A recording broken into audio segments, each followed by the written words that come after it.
GLP-1 analog drugs such as Ozympic have been making waves in the health and wellness community and have gained popularity for weight loss. Joining us today is Dr. Manoj Bagwandeen, who will help us explore why this medication, originally designed to manage type 2 diabetes, has gained so much attention for weight loss benefits. I cannot open up a magazine or my social media without seeing something that is Ozempic related. Please tell us why. Well, I think the entire issue surrounding Ozempic revolves around the issue with being overweight and obese. I mean, this is a massive issue the world through, South Africa included.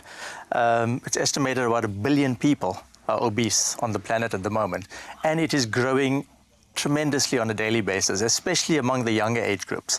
So with regards to this drug, we remember Ozempic is just one of this group or class of drugs. Yes. We call the GLP-1 analogs. These drugs were originally formulated to manage diabetes, and it's a very effective drug in managing it.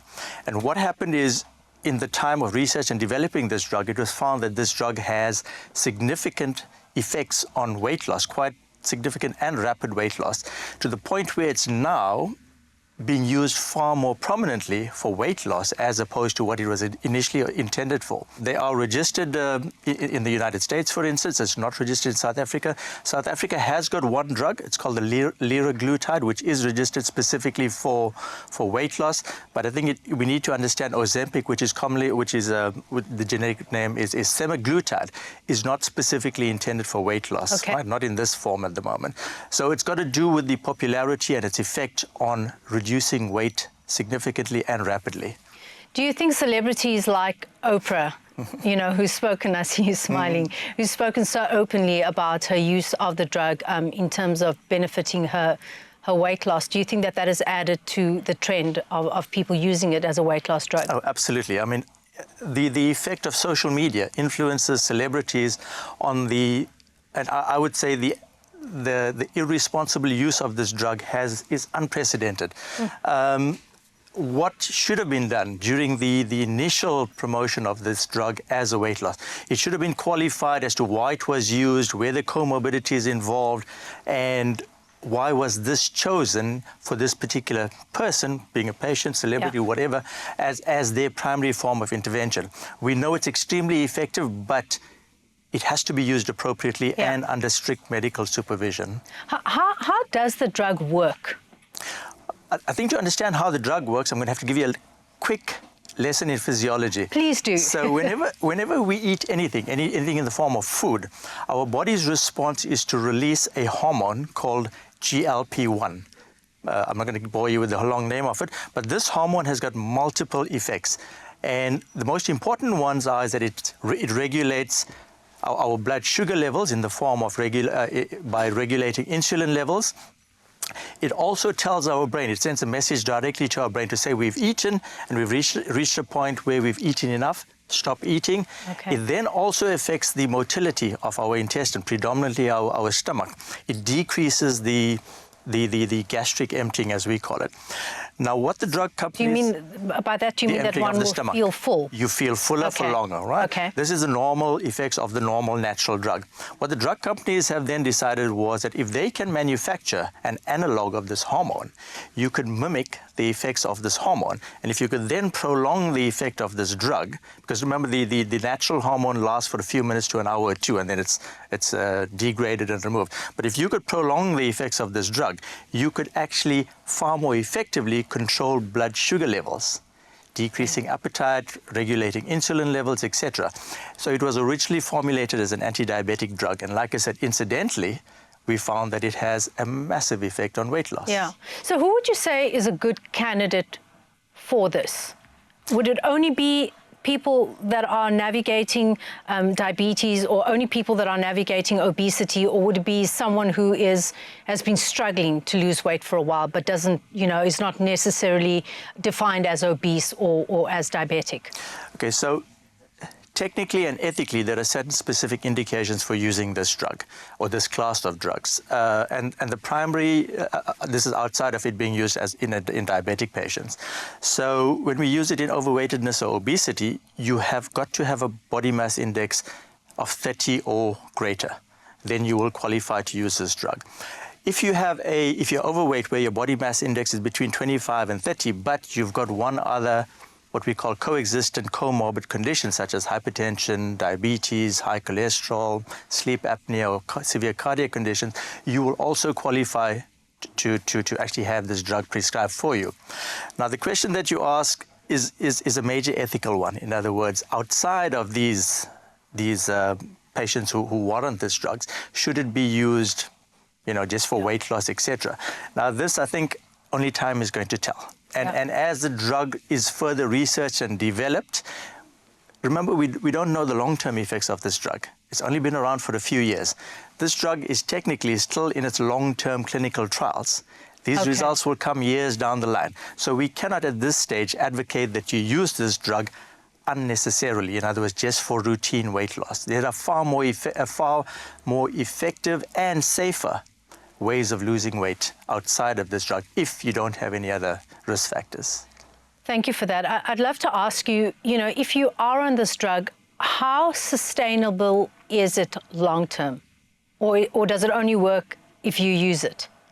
Well, I think the first challenge is its availability. It's not readily available throughout the world, and it's got to do with the supply chain. The ingredient needed to make this drug is in short supply because of the excess demand. Wow. But that aside, I think the sustainability really depends on whether it is incorporated into a holistic weight management package.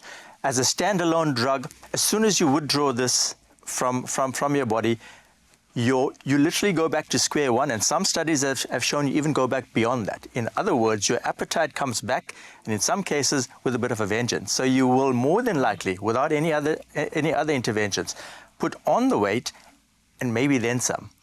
Okay. So it's not a sustainable standalone drug if used in the short term. And like I said, we do not know whether it can be used long term if it's used specifically for weight loss. Thank you, Doctor. I'd love to ask you two questions. The one is, what advice would you give to someone who is on the drug, I don't know, maybe the word is ethically, legally, for the right reasons, and in terms of, creating a holistic lifestyle whilst using the drug? And my second question is, what advice would you give to someone who's using the drug for a short-term purpose because they happen to have access to it? Once again, speaking to the holistic lifestyle that one should live. Okay, I'm going to answer your second question first. We do not advocate that it be used short-term for quick lifestyle changes. So it's not meant, and it should not be used for getting the summer body, or you've got a wedding coming up in a month's time and you need to lose 4 or 5 kgs. We do not advocate that it be used for that, right? The first question, it has to be prescribed by a qualified and experienced medical practitioner. I stress this because this drug is widely abused in the medical sector and non-medical settings. So it has to be, the patient has got to be appropriately assessed, managed, investigated, and then it's always best to work in a complete team of professionals. In other words, you know the purpose of this drug, but it's got to fit into a much broader program. In other words, it's got to involve a dietitian. You've got to understand the nature of food and its effects on you. You've got to then have psychological support and counseling. Your relationship with food has got to change. It's one of the massive issues that contributes to being overweight and obese. Yeah. You've then got to make sure that you're constantly monitored and evaluated. One other concerning thing that has now almost taken over the sector, and this is the emergence of a black market. Yeah. It's not even a black market, it's open. I mean, if you go onto social media now, there's advertisements for semaglutide and what they call generics. These are not real generics. You cannot sell a scheduled drug that is licensed and registered in that way or form. Studies have now shown that a lot of these so-called black market drugs, which people are buying off the internet at the gyms and from a friend of a friend, have actually got toxic substances in there. There's one study that showed that it's got insulin in there. Now, insulin, if injected in high doses, can be lethal. So I would advise listeners to please make sure they consult with a professional practitioner who's part of a holistic program, who will then be able to fully assess them, prescribe it appropriately, and ensure they have access to that complete care package, which will ultimately determine the actual success or not of the interventions.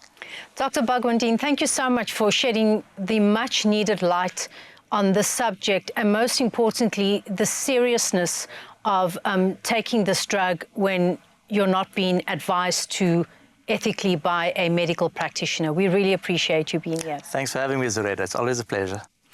It is clear that while GLP-1 analog drugs such as Ozympic shows promise, understanding its benefits and risks are crucial. And if you're considering it as a weight loss strategy, be sure to consult with a healthcare professional. After the break, we make a delicious zucchini carbonara. We'll see you in a bit.